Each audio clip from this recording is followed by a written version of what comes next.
If you've ever camped alone in the woods and felt like something was off, but couldn't say what, you need to hear this before your next trip. I spent 6 years as a park ranger in a national forest out west, and I'm telling you this because I need someone else to know it happened. Not a ghost story, not a monster, just a man. And that's what makes it worse. It was late September, the tail end of the season, when the crowds thin out and it's mostly the serious hikers left, the ones who want the forest to themselves. I liked that time of year. Quiet trails, cold mornings, the smell of pine sap and wet leaves. I'd been doing solo patrols on the North Loop for years without a single problem worth mentioning. That week, dispatch had flagged a permit issue. A guy named Dale Whitfield had checked in for a 5-day backcountry stay, but the address on his form came back to a P.O. box that didn't exist. Normally that's nothing, people mess up paperwork all the time, but something about the name nagged at me. I couldn't place it, so I let it go and kept working. 2 days later, I found his campsite.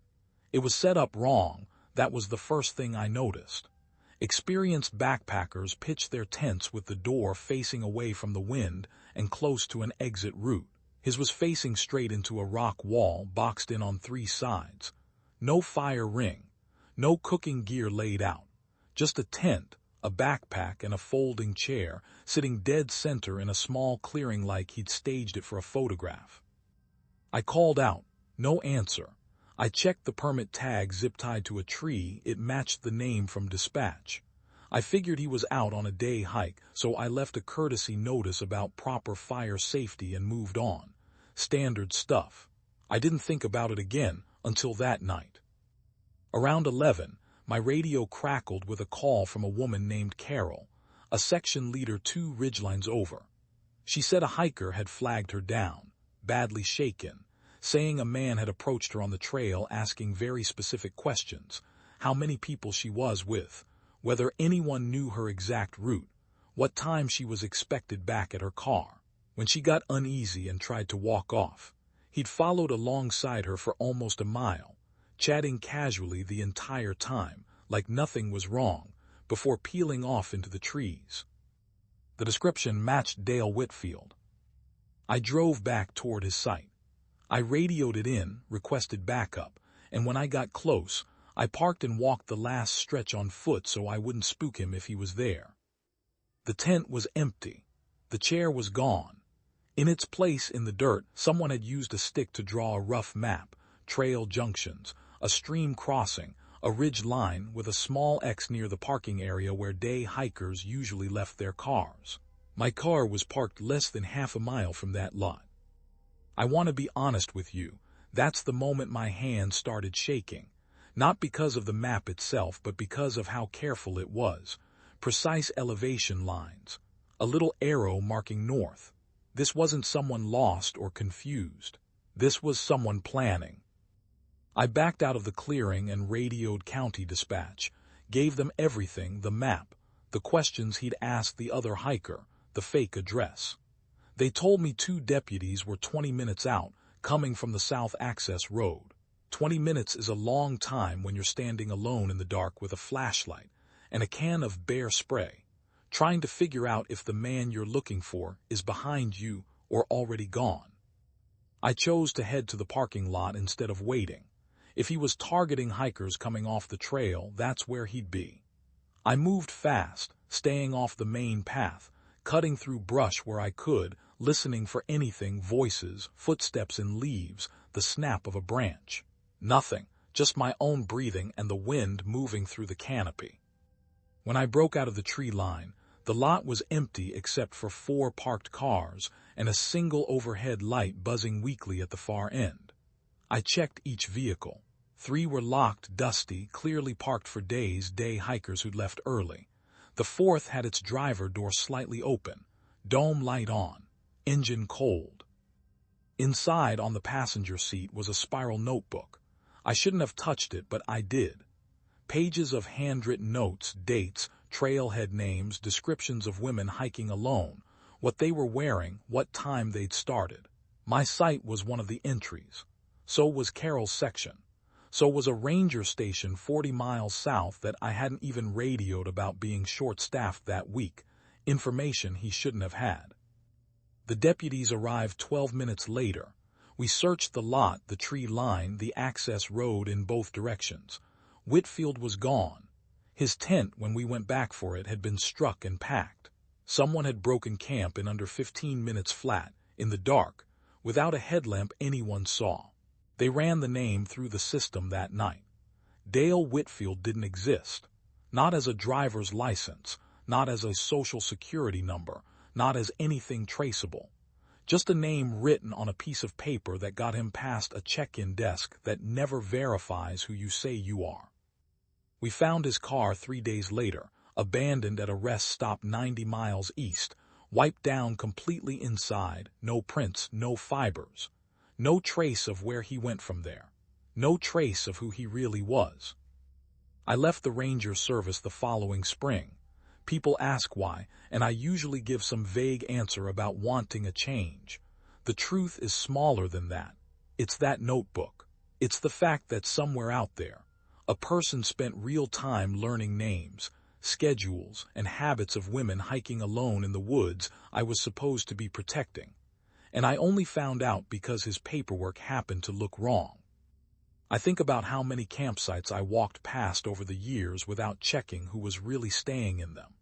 I think about how easy it is to disappear into a forest with nothing but a fake name and a notebook, and how long it can take before anyone notices what you've actually been doing.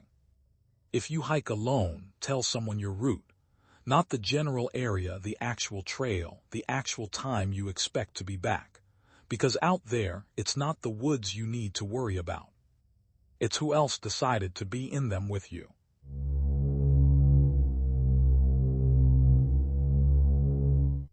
The worst thing I ever encountered as a park ranger wasn't a bear, a mountain lion, or getting lost miles from civilization. It was a man I found sitting alone in a closed section of forest, waiting for me to walk up to him. At first he seemed harmless, then I noticed what he was carrying. I worked as a park ranger, mostly handling trail maintenance, wildlife counts, and the occasional lost hiker. Boring work most days. That October, I was assigned to a remote section of forest in the Pacific Northwest, closed to the public for a controlled burn prep. My job was simple: walk the perimeter, mark hazard trees, make sure nobody wandered in. Just me, a radio, and about 4,000 acres of pine. Around noon, I found a car parked at the trailhead. That wasn't supposed to happen. The gate was locked, chained, with a sign that said area closed, no entry. But there it was. An old sedan, dust on the windshield, parked crooked like whoever left it did it in a hurry. I ran the plate through dispatch. Nothing came back unusual. Registered to a man named Gary Holt, no warrants, no flags. I figured maybe he'd hiked in before the closure and just hadn't come out yet. It happens. People get turned around, lose track of time. I radioed it in and started walking the main trail, calling out. My own voice came back to me off the trees, flat and small. After 20 minutes, I found a backpack sitting in the middle of the path. Just sitting there, zipped shut, upright, like someone had set it down on purpose and walked away. I opened it, water bottle half full, a folded map of the area, the kind you buy at a gas station, and a knife. Not a hunting knife, a kitchen knife. I called it in again, told dispatch I had a bag, no owner in sight, and I described the knife. My supervisor told me to hold position and wait for backup, that the nearest unit was 40 minutes out. 40 minutes is a long time when you're standing alone in a closed forest, with a stranger's knife in your hand. I made the call to keep moving, slow, sticking to the trail, staying loud on purpose so if this Gary Holt was out there, he'd know exactly where I was. I wanted him to hear me coming. I didn't want a surprise, for him or for me. About a half-mile further, the trail opened into a clearing where we'd stacked deadfall for the burn, and that's where I saw him. A man, maybe 50, sitting on a log with his hands folded in his lap like he was waiting for a bus. He looked up at me and smiled, easy, like we were old friends. I asked if he was Gary. He said yes. I told him the area was closed, that I needed him to come with me back to the trailhead. He nodded, said sure, said he was sorry, said he just needed some peace and quiet. His voice was calm. Too calm. The kind of calm that doesn't match the situation, and once you've been doing this job a while, you learn to notice that. I asked about the knife. He said it was for cutting rope, that he'd been planning to do some camping. I didn't believe him, but I didn't push it either. My job wasn't to interrogate him. My job was to get him out safely, and let the sheriff's department sort out the rest. We started walking back together, him in front, me a few steps behind. He talked the whole way, told me about his ex-wife, told me about a job he'd lost, told me things that didn't add up to anything, except that somewhere in the middle of it, I realized he wasn't walking toward the trailhead anymore. He'd drifted off the path, slow, casual, like he wasn't even doing it on purpose. Except he was. I could tell by the way his eyes kept checking the tree line, not for wildlife but for distance, for how far we were from anyone else. I stopped walking, told him this wasn't the way out. He turned around and the smile was still there, but it didn't reach his eyes anymore. He said, "I know. I just wanted a little more time before you people took me back." Before you people. Not before I take you back, before you people. Like there was a group of us. Like he'd been planning this longer than a hike. That's when I noticed his hand was in his jacket pocket, and it hadn't come out in a while. I've thought about that moment more times than I can count. Standing in a clearing with a man twice my patience and half my trust, 40 minutes from backup, with nothing but a radio and a park ranger badge that suddenly felt like a joke. I kept my voice level. I told him we needed to keep moving together, and that anything he needed to say, he could say to the sheriff. He didn't move. He just looked at me, this long, considering look like he was doing math in his head, and then, just like that, he pulled his hand out of his pocket. Empty. He laughed short and dry and said, "You thought I had something in there." I didn't answer him. I just pointed toward the trail and told him to walk. He walked. The whole way back, he didn't say another word, not one. The silence was worse than the talking had been, because at least when he was talking, I knew where his attention was. Now I had no idea what was going on behind those eyes. We reached the trailhead right as backup pulled in, lights cutting through the trees. 2 deputies took him without incident. He went easy, hands behind his back, still not saying a word. Later I found out Gary Holt had a record after all, sealed as a juvenile, which is why it hadn't come up clean. Assault. 2 counts. Both times the victims had been alone with him in isolated places. Both times he'd talked his way close before anything happened. I never found out what was really in that backpack, whether the knife was the only thing he'd brought with him that day, or just the only thing I found. I never found out what he was planning to do in a closed forest, miles from anyone, with a stranger he could talk into walking beside him. What I do know is this. Sometimes the most dangerous thing in the woods isn't an animal, and it isn't the terrain, and it isn't getting lost. Sometimes it's a man sitting calmly on a log, waiting to see who walks up first. I still work the trails. I still walk alone sometimes, but I don't call out anymore when I find something that doesn't belong. I just watch and I wait, and I let them come to me on my terms, not theirs. Because the woods don't scare me, people do.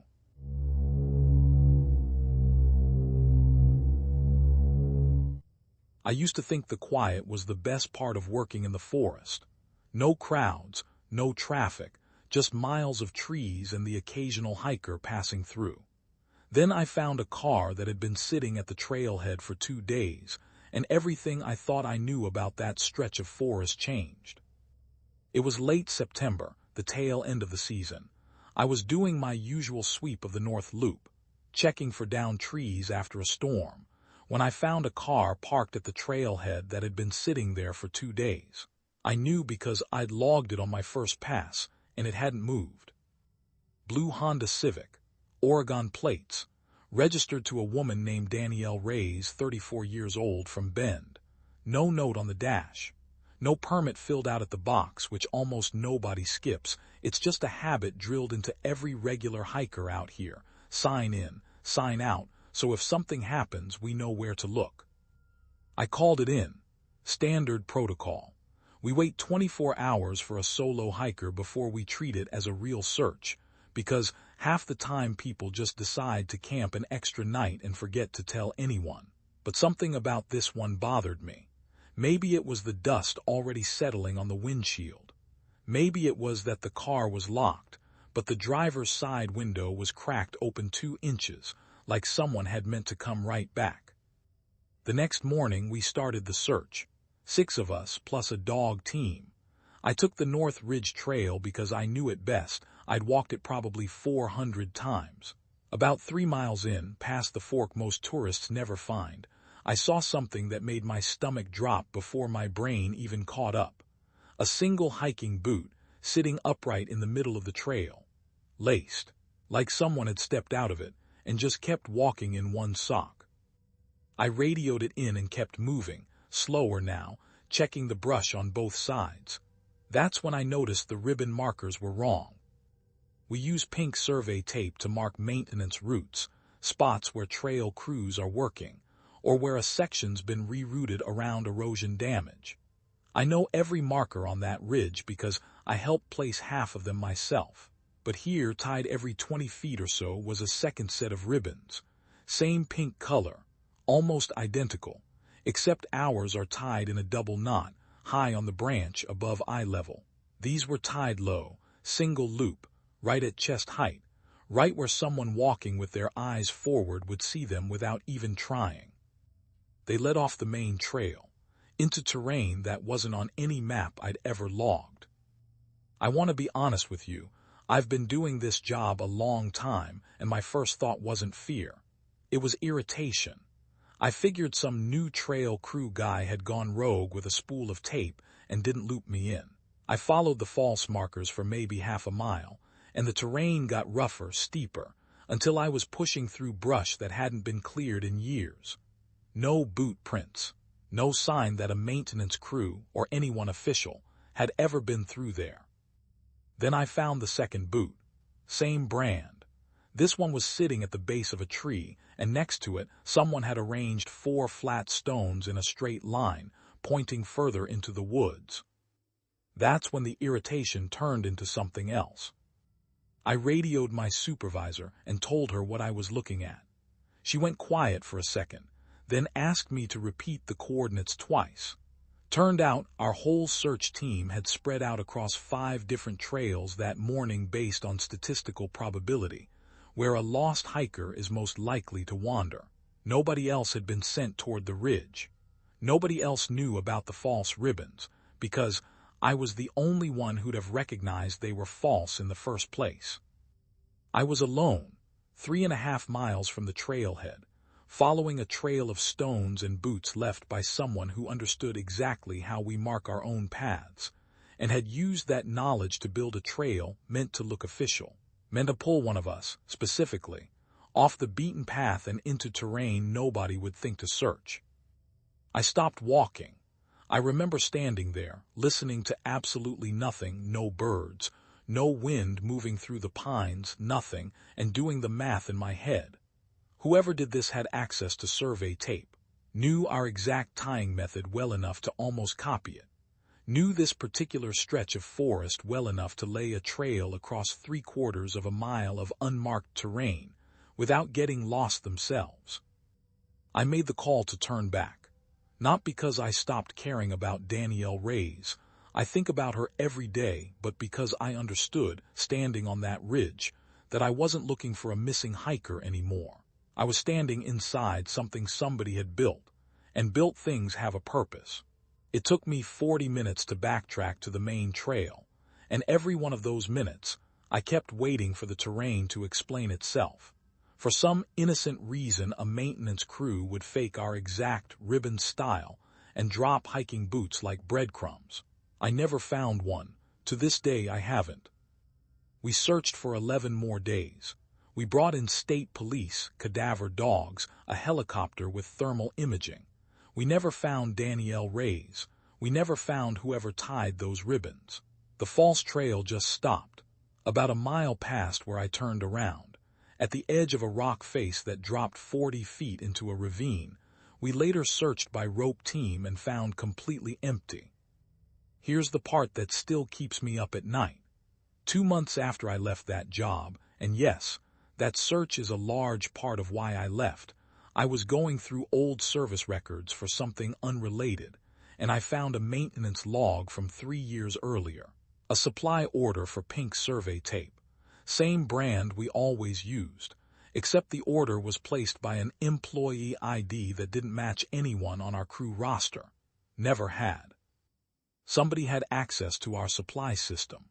Somebody had ordered our exact equipment, under a name that existed on paper and nowhere else, 3 full years before Danielle Ray's ever parked her car at that trailhead. I don't hike that ridge anymore. I don't hike much at all these days, if I'm honest. But every time I hear about a solo hiker going missing in some quiet stretch of forest, I think about those low, chest-height ribbons, tied just right to catch someone's eye.